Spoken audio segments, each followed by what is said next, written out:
dia 8 de março é comemorado mundialmente o Dia Internacional da Mulher. Data especial para reafirmar as conquistas que mudaram radicalmente o papel da mulher desempenhado no campo político, social e econômico. Mas você sabe a origem desse dia? A origem do Dia Internacional da Mulher remonta a 1910, quando uma jornalista alemã chamada Clara Zetkin propôs num encontro, uma conferência entre mulheres realizada na Dinamarca, que essa data passasse a simbolizar a luta das mulheres por novas conquistas. Já o dia 8 de março se tornou uma data fixa a partir de uma reunião, um encontro de mulheres na Rússia às vésperas da Primeira Guerra Mundial, com o objetivo de celebrar a paz. Essa data foi oficializada pela ONU em 1977 e desde 1996, cada ano conta com um tema diferente. O tema deste ano de 2020 é Eu sou a geração igualdade, concretizar os direitos da mulher. E para falar sobre essa data, convidamos uma mulher que, além de esposa, mãe, é também professora, contabilista, administradora, teóloga, líder e diretora-geral do Tribunal de Contas do Estado do Paraná. Esqueci de alguma coisa? O nome dela, claro, doutora Luciane Gonçalves Franco. Vamos dar as boas-vindas a ela? Vamos, claro. Olá, bom dia.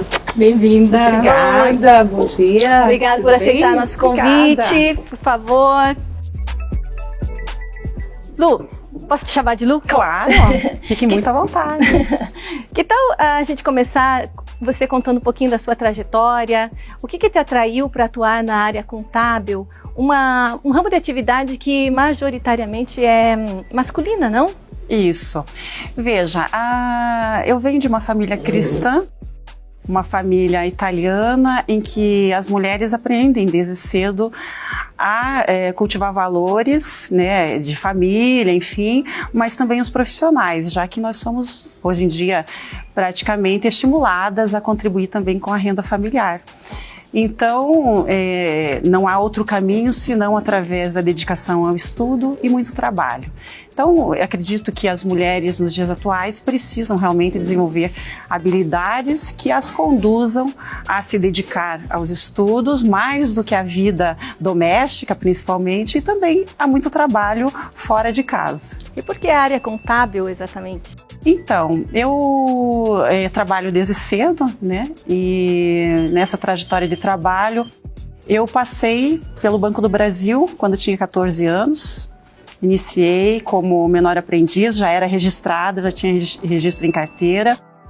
E durante esse período eu aprendi a gostar de cálculos da área financeira, da área de bolsa de valores, né? E acabei me direcionando ao curso de Ciências Contábeis. Então, por causa do banco, fiz Ciências Contábeis e por causa das Ciências Contábeis é que acabei fazendo o concurso para o Tribunal de Contas e aqui estou desde o ano de 2001.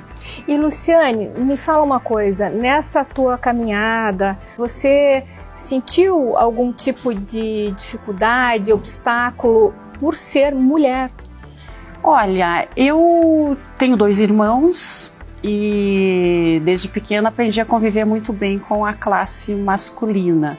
Então brincava com os meninos, sempre brincadeiras comuns de meninos e meninas, esportes, música, estudos em conjunto, sempre tive amigos na escola, então não tive muita dificuldade em relacionamento de amizade com os homens, né? E também em família, a família sempre estimulou de alguma forma esse bom convívio, né, entre meninos e meninas.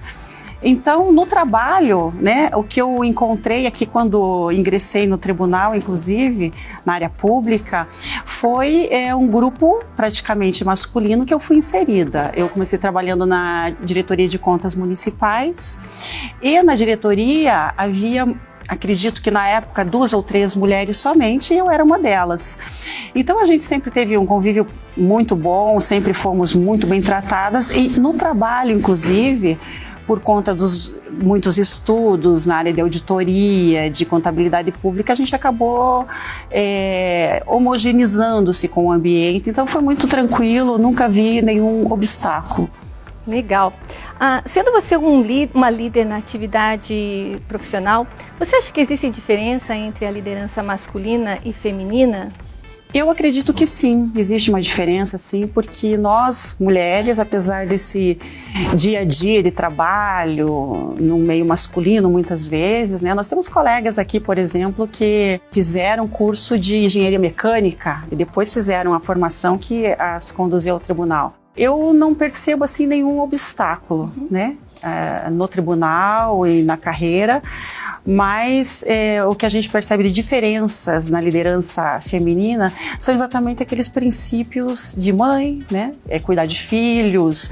Hoje em dia nós vemos grupos organizados entre mulheres para discutir justamente esses problemas familiares, muito mais do que problemas do trabalho, muito mais do que a liderança em si do trabalho. Porque a liderança nós vamos aprender juntamente com os homens nos bancos que ensinam sobre liderança, né? Os princípios são os mesmos. Mas as mulheres, claro, carregam muito mais aquela sensibilidade com família, sensibilidade com uma licença maternidade, sensibilidade com a gravidez, né? A intuição feminina também fala alto, mas hoje em dia também nós vemos muitos homens aperfeiçoando essas habilidades, então acaba que existe diferença? Acredito que sim, nós mulheres percebemos isso, mas os homens também vêm tentando se inserir nesse mundo feminino e reaprendendo aquilo que as mães ensinavam. A ser mais democrático, assim, né? Que a mulher tem essa coisa um pouquinho mais democrática, um pouco mais, sabe, um pouco mais lidar com as pessoas por causa da sensibilidade, não? E às vezes acontece o contrário. Não sei se vocês já perceberam, já conviveram numa situação assim. Às vezes a mulher, justamente por ela querer se apresentar como líder, ela tenta agir como homem. E o que está aparecendo é que isso não está funcionando, né? Porque o que acontece? O homem, quando ele é proativo, quando ele é assim e ele é visto de forma positiva. A mulher, se ela é muito proativa, se ela vai, faz e acontece, aí é chamada de metida, de arrogante, coisas desse gênero, né? Então, isso a gente também tem que tomar cuidado, porque pode ir para o lado contrário, né? Existe um preconceito reverso, que é do efeito não ser o mesmo para o homem e para a mulher. Isso eu tenho percebido, não sei o que vocês acham. Sabe o que a gente percebe? Como eu falei, eu venho de uma educação cristã, né? Tenho formação na área teológica. É que as mulheres aceitam, de certa forma, muito mais o exercício da submissão, né? E o que é essa submissão? Estar sob uma missão, né? Aceita muito mais fácil a regra, né? Regra de conduta, regras institucionais. E num exercício de humildade parece que pratica com muito mais facilidade isso, né? Então o que eu percebo é que realmente existe essas diferenças. No entanto, quando as mulheres procuram exercitar essa humildade, essa submissão a autoridades, a regras, a atuação acaba sendo muito mais natural e as pessoas acabam aceitando a sua liderança com muito mais facilidade. Exato, eu acho que é exatamente isso que está acontecendo. Talvez nós como mulheres tenhamos, com a finalidade de nos impor, tenhamos ido muito para um lado. Eu acho que agora as coisas podem estar se equilibrando e a mulher exercer essa liderança de forma mais equilibrada, com as características que ela tem, que nós temos, né? Que são bem femininas, né? De forma delicada e suave, né? Exatamente. Sendo firme, mas sem perder a firmeza. Sem perder a firmeza. Agora, a gente pode falar da sororidade, né? Que é o termo... Palavrinha da moda hoje, da moda. Olha só, conceitualmente falando, a sororidade tem conseguido vencer determinados preconceitos, de modo a consolidar um apoio recíproco entre as mulheres, proporcionando assim confiança, reconhecimento mútuo da autoridade entre elas. Você acha? Será? Eu acredito que sim, que vem consolidando a sororidade, tem ajudado muito. Soror vem do francês, né, irmandade, que tem a ver com alianças, né, alianças naturais que se formam.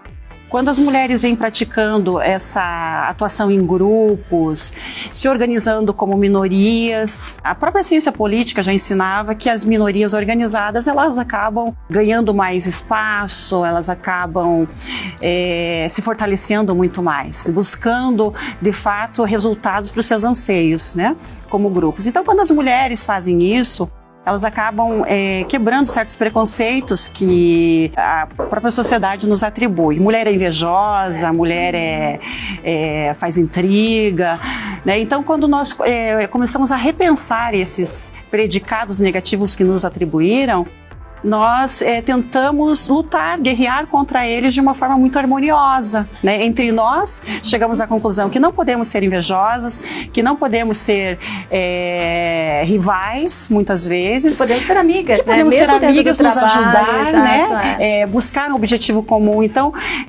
o feminismo trouxe esse conceito, mas esse conceito vem, de certa forma, contribuindo de uma maneira muito positiva para a reorganização das mulheres como sociedade mesmo. É um fato que na iniciativa privada o número de mulheres em cargos de direção é maior do que na administração pública. A existência de critérios mais objetivos para essas investiduras não poderia diminuir essa diferença? Especialmente considerando que em muitas situações a formação do servidor ou da servidora são praticamente iguais. Um administrador homem e um administrador mulher pode exercer a mesma função.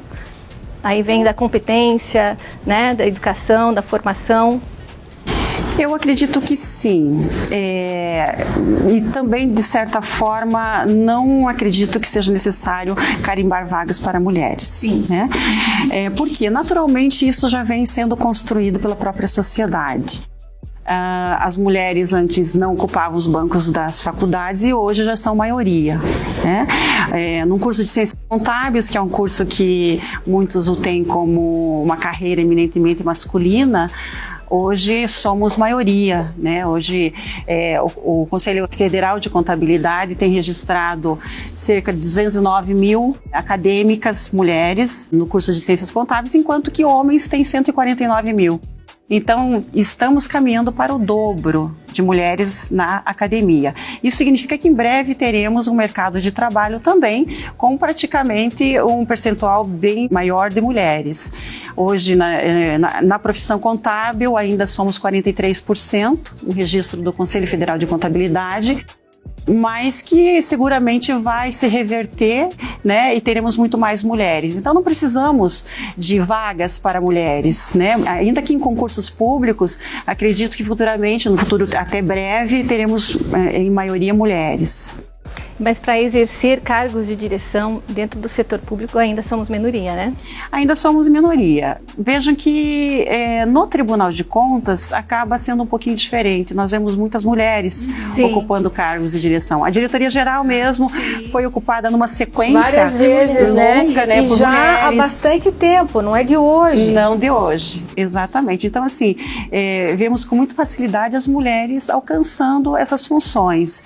Isso é importante, isso vem acontecendo de uma forma muito natural, sem qualquer imposição, sem qualquer regra que venha criar esse cenário necessariamente. Isso é muito legal, né? Isso é uma evolução. Então existe super muita oportunidade, né? sim, para as mulheres. Então, para concluir, eu acho que a gente pode dizer que esse dia 8 de março é importante, sim. Tanto porque nos últimos tempos a coisa meio que está indo para um outro lado, talvez, né? Um lado mais comercial, um lado de, então vamos dar uma flor para a mulher. Não que a gente não queira flor, porque flor é super importante, flor para mulher, flor para homem, quem não gosta de uma flor. Então que essa data, quando chegue, sirva para nos lembrar que a gente ainda tem que evoluir, né? Caminhamos bastante, evoluímos muito, mas vamos continuar nessa caminhada, vamos continuar nessa jornada. E para finalizar, Lu, vamos a um pequeno joguinho rápido? Ok. Uma liderança. Margaret Thatcher. Opa! Um filme. Quarto de Guerra. Um filme cristão. Um filme cristão. Sobre o que é? Eu não conheço. Sobre oração. Muito bom. É muito bom. Orar e agir. Imagina. Um livro. A Bíblia. E uma mensagem. Acredito que a responsabilidade de tornar a nossa sociedade melhor seja de homens e mulheres. E como fazer isso? Nós apenas temos a missão, que começa em casa, de cultivar valores. Que valores? Valores cristãos, valores humanos, valores que possam tornar o nosso ser humano que somos mais íntegro, mais confiável, que possa cultivar e cuidar da nossa natureza e que de alguma forma possa tornar as famílias, a sociedade e o nosso Brasil melhor. Muito obrigada. Lu, muito obrigada pela sua presença. Obrigada, foi mesmo, ótima a conversa. Muito bom, volte Muito sempre. Obrigada. Gente, muito obrigado pela participação de vocês. Se vocês curtiram, dá um like aqui pra gente, compartilha, acesse as nossas páginas na rede social da EGP, do Tribunal de Contas. Aliás, vá até o nosso site da EGP, www.tce.pr.gov.br/EGP. Lá você vai encontrar cursos online gratuitos para você se atualizar. Segue a gente. Obrigada e até a próxima. Tchauzinho. Tchau, meninas. Tchauzinho. Tchau. Vamos fazer uma fotinha então agora? Pra gente registrar o nosso momento?